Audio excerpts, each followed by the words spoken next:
Salut à toutes et à tous, c'est Luca, j'espère que vous allez bien. On se retrouve pour discuter ensemble de toute l'actualité autour de la Scuderia Ferrari qui est arrivée cette semaine. On va parler de plusieurs sujets qui sont assez intéressants. On va d'abord parler de la SF25 puisqu'on a eu des nouvelles informations vis-à-vis de ce concept qui va naître dans moins d'une semaine du côté de Ferrari.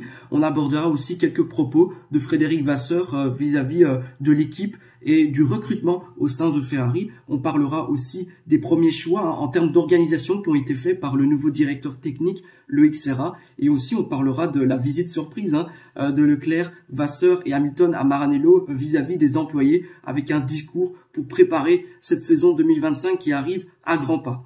Alors, commençons donc avec les informations supplémentaires qui sont arrivées sur la SF25. Donc, sur la FC25, il y aura plus de changements externes, comme la suspension avant pull road qu'interne. Le système de refroidissement, par exemple, a été tellement modifié que la boîte à air triangulaire, plus efficace, sera conservée, ce qui fait donc partie des 1% partagés avec la SF24 que Frédéric Vasseur a évoqué dans les médias. Donc l'équipe technique dirigée par Loïc Serra, le nouveau directeur technique de Ferrari, Diego Tondi, le chef du département aérodynamique, et Fabio Montecchi, l'ingénieur en chef du projet, a mis en avant des choix audacieux pour une année 2025 qui ne devrait pas être qu'une année de transition au sein de Ferrari, avant le changement radical de 2026.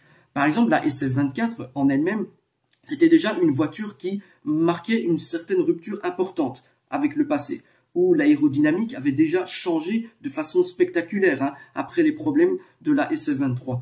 Alors d'après ce que disent certaines sources internes techniques qualifiées, on dit que ces règlements ont encore un potentiel à exploiter.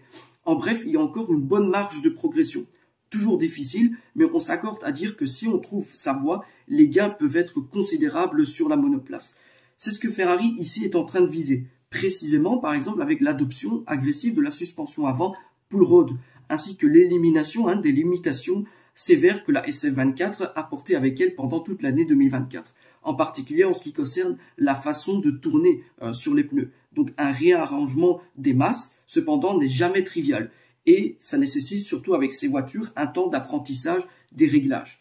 En revanche, à l'arrière de la monoplace, il n'y a pas eu de déplacement de la mécanique interne, mais une évolution stricte et précise en termes d'objectifs de l'équipe, de même que pour ce qui concerne ce qu'on appelle le cœur central de la monoplace.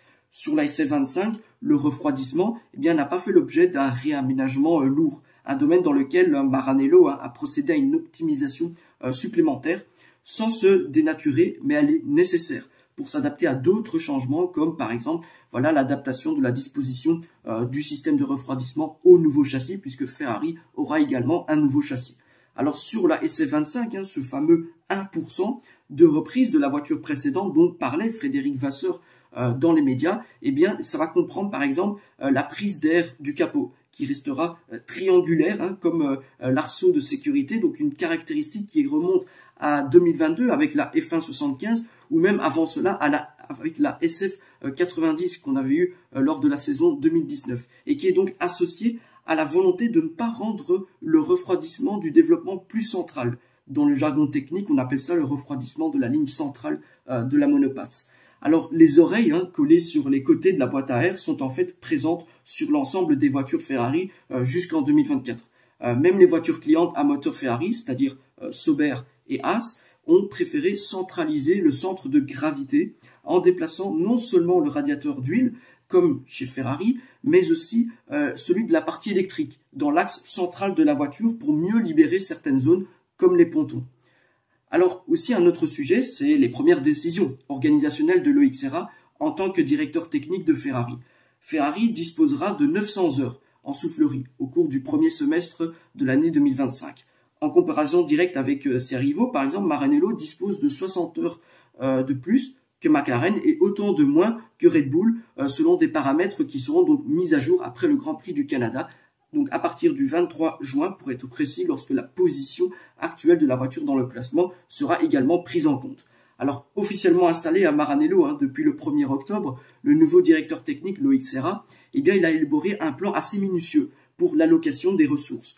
Selon le média italien Autoracer.it, il a déjà avancé les pions depuis le début du mois de janvier en sélectionnant des ingénieurs même des ingénieurs d'un certain niveau, et des ressources qui seront donc dédiées uniquement au projet important 2026, qui marquera donc le début de la révolution réglementaire. Toujours selon les informations de Autoracer.it, la priorité à Maranello, ça reste le développement de la monoplace 2025. Les ingénieurs privilégiant donc les runs et les séances de soufflerie sur la SF25, au moins jusqu'à la fin du premier quadrimestre de cette année. Donc c'est un choix presque obligatoire, surtout pour une monoplace qui, comme on l'a déjà dit souvent, elle offre peu de références à l'ancienne SF24, mais ce n'est pas tout. En effet, les équipes devront également faire face à un important travail d'adaptation de leur gamme d'ailerons avant d'être prêtes pour le Grand Prix d'Espagne, lorsque cette fameuse nouvelle directive technique confirmée par la FIA entrera en vigueur, se soumettant donc ainsi à un surcroît de travail par rapport à ce qui a été prévu auparavant.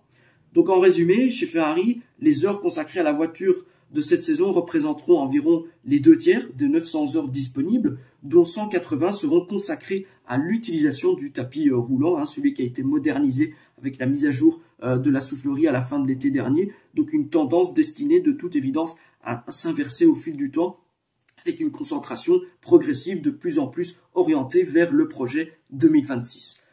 Alors Frédéric Vasseur a également déclaré quelques propos dans un média néerlandais, donc ça a été un entretien exclusif. Frédéric Vasseur, il a évoqué l'objectif de continuer d'améliorer l'équipe, notamment à travers le recrutement. J'avais déjà fait une vidéo où on parlait du recrutement qui avait été mené par Frédéric Vasseur ces dernières années au sein de Ferrari pour changer les choses. Eh bien, Vasseur a souligné que le changement est une constante en Formule 1 et fait partie donc de l'ADN de notre sport. On veut toujours s'améliorer et progresser, a-t-il affirmé, ajoutant qu'il avait toujours beaucoup d'idées sur ce qu'il faut pour améliorer et où il faut le faire pour faire améliorer l'équipe de la Scuderia Ferrari.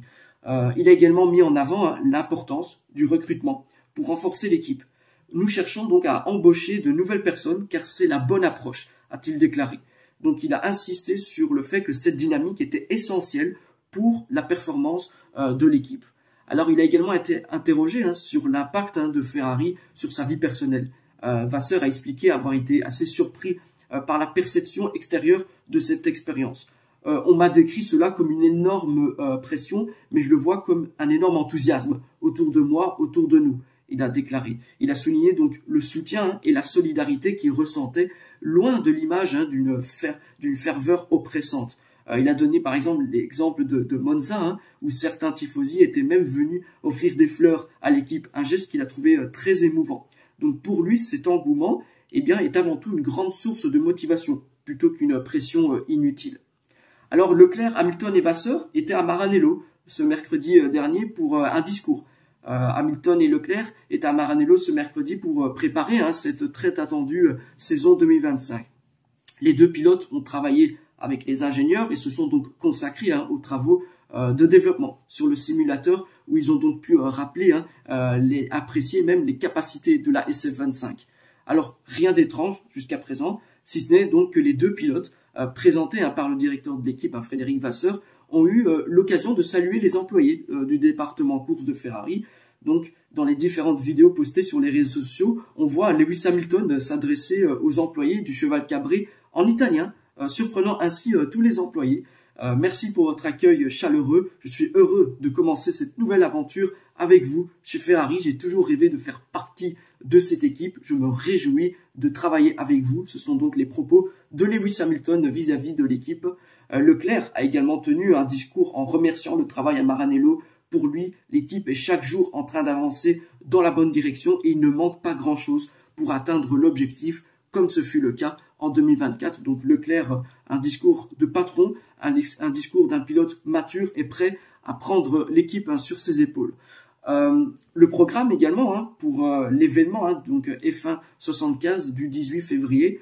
Alors traditionnellement en février chaque année, les équipes de Formule 1 organisent des lancements de livrets individuels pour présenter le look de la saison à venir de leurs équipes. Mais donc pour la première fois cette année, les 10 équipes et donc les 20 pilotes se réuniront sous un même toit pour dévoiler leur livret 2025 dans le cadre de la célébration des 75 ans de la Formule 1. Donc outre la révélation des voitures 2025, on aura des interviews exclusives qui seront réalisées avec les pilotes et les directeurs d'équipe, ainsi qu'avec d'autres grands noms du sport auto, des présentateurs invités spéciaux et des divertissements assez spectaculaires.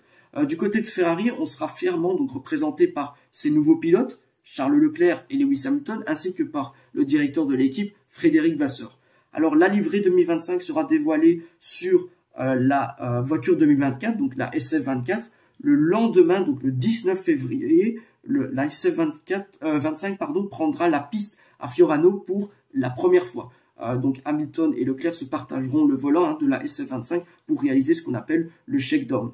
Donc c'était à peu près tout au niveau de cette vidéo. Donc la semaine prochaine, on va se retrouver pour enfin analyser cette SF25 qui va voir le jour. On parlera d'une analyse technique de la voiture, des choix qui ont été faits sur cette voiture. On verra également en termes d'esthétique à quoi elle ressemble cette SF25. Il y aura plusieurs sujets qui vont arriver la semaine prochaine. Ça va être une semaine assez importante pour la F1 de manière générale, mais aussi pour Ferrari qui va enfin dévoiler sa monoplace 2025.